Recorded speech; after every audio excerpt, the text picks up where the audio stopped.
Good morning, friends. In chapter number 16, light, we discuss now what is inside our eyes. So, for that, we see objects only when light coming from objects enter our eyes, as we know that. Eye is one of our most important sense organs which give us the sense of vision. Now we observe in this figure different parts of our eye. So first one, that is cornea. So cornea, it is located at the front portion of the eye. It is transparent window that bulges outward and responsible for the maximum refraction of the light that enters the eye. Second one, iris. It is a thin circular colored part structure. It works like the shutter of eye. It controls the amount of light entering the eye. Third one, pupil. It is an adjustable circular opening that is located at the center of the iris. Light enters into eye through the pupil. When the light amount is high, iris contract and allows the less light into the eye. When the light amount is low, iris dilates and enter more light into the eye. The next, lens. It is made up of jelly transparent material and its bioconvex structure. It is present behind the pupil. The size and thickness of the lens changes as per the distance of an object by the ciliary muscles. Then after, retina. The screen of the eye is referred to as retina because the light ray comes through the pupil and passes through the lens and converges on a screen called the retina. Retina is the light sensitive inner lining of the back of the eye. Retina contains several nerve cells. There are two kinds of the cell. Cone cell first. So cone cell, which are sensitive to bright light and sense color, and second one, rod cells, which are sensitive to dim light. The next part, optic nerve.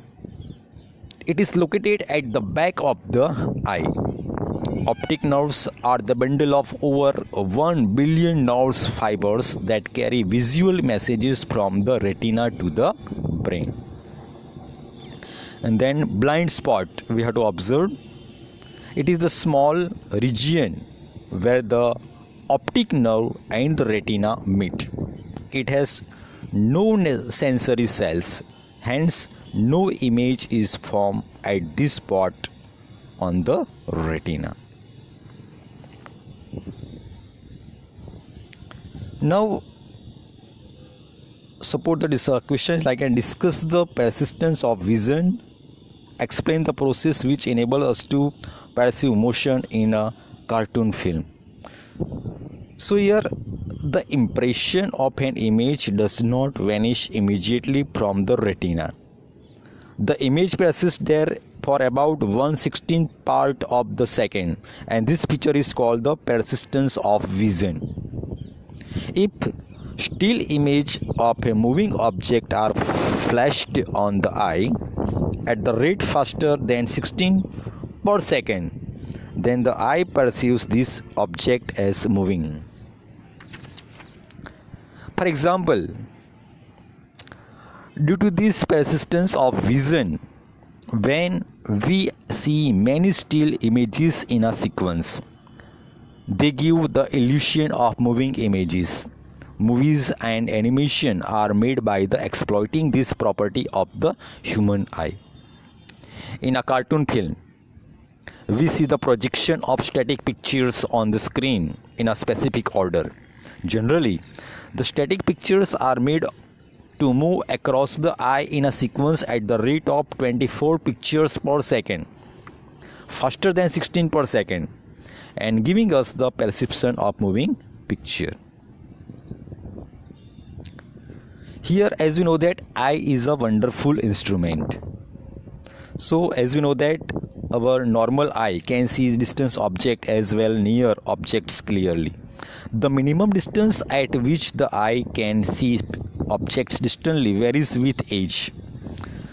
The most comfortable distance at which one can read with a normal eye is about 25 centimeter. And there are some defects of the vision we observed in our eye, that is myopia, hypermetropia, cataract, like that. Here the defects of the eye, as we know that some person can see near objects clearly but cannot see distant objects so clearly. Some person cannot see near objects clearly but they can see distant object quite well with suitable corrective lenses, and this defect of the eye can be corrected. Sometimes, particularly in old age, eyesight becomes foggy. It is due to the eye lens becoming cloudy. When it happens, persons are said to have cataract, and there is a loss of vision, sometimes extremely severe. It is possible to treat this defect. The opaque lens is removed and new artificial lens is inserted. Now modern technology has made this procedure simpler and safer.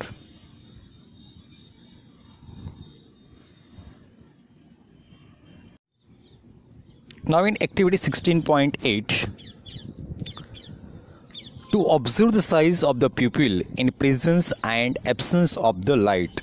So for that, look into your friend's eyes. Observe the size of the pupil. Throw light on her eye with a torch. Observe the pupil now. Switch off the torch and observe her pupil once again. Now, do you notice any change in the size of the pupil? In which case was the pupil larger? Why do you think it was so? In which case do you need to allow more light in the eye when the light is dim or the bright? So from this activity we observe that when throw light on friend's eyes with torch, we observe that the size of the pupil will increase. If we switch off the torch, the pupil size will increases. Now next activity 16.9. From this activity, that is to demonstrate the existence of blind spot. Existence of blind spot. So make a round mark and cross on a sheet of paper with the spot to the right of the cross as shown in the figure. The distance between two marks may be 6 to 8 centimeter. Hold the sheet of paper at an arm's length from the eye. Close your left eye. Look continuously at the cross. Move the sheet slowly towards you, keeping your eye on the cross. What do you find? Does the round mark disappear at same point? Now close your right eye. Locate the round mark and now repeat the activity. Does the cross disappear? The disappearance of the cross or the round mark shows that there is a point on the retina which cannot send message to the brain when light falls on it. So from this activity we observe that the disappearance of dot from view shows that there is a point on the retina of the eye which cannot send message to the brain when the image of dot falls on it, and this point is known as blind spot. The black dot disappear and cannot be observed by the eye because its image falls on the blind spot of the right eye. We can repeat the above this activity by closing the right eye, Try to focus continuously at the dot marks with the left eye and bring the sheet of paper from the arm's length towards ourselves. So at certain distance the cross disappear because its image falls on the blind spot of your left eye.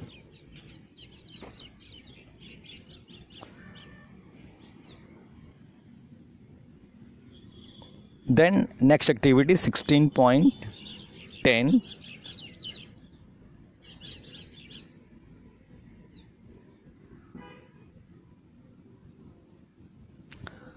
To demonstrate the phenomena of the persistence of the vision. So for that you get a square piece of cardboard of size 6 to 8 centimeter. Make 2 holes as shown in figure. Thread a string through the 2 holes. Paste a cage on one side of the cardboard and bird on the other side. Twist the string and make the card trail rapidly. Do you see the bird in the cage? So here we observe that looking the cardboard when it is spinning rapidly. We will observe that when the cardboard spins rapidly. We will observe that when the cardboard spins rapidly, then bird is seen to be in the cage. This happens because of the phenomena of the persistence of vision. So when the cardboard is spreading rapidly, then the image of bird persists on our retina for very short, while during which the image of cage also falls on the retina, making the bird appear to be in the cage.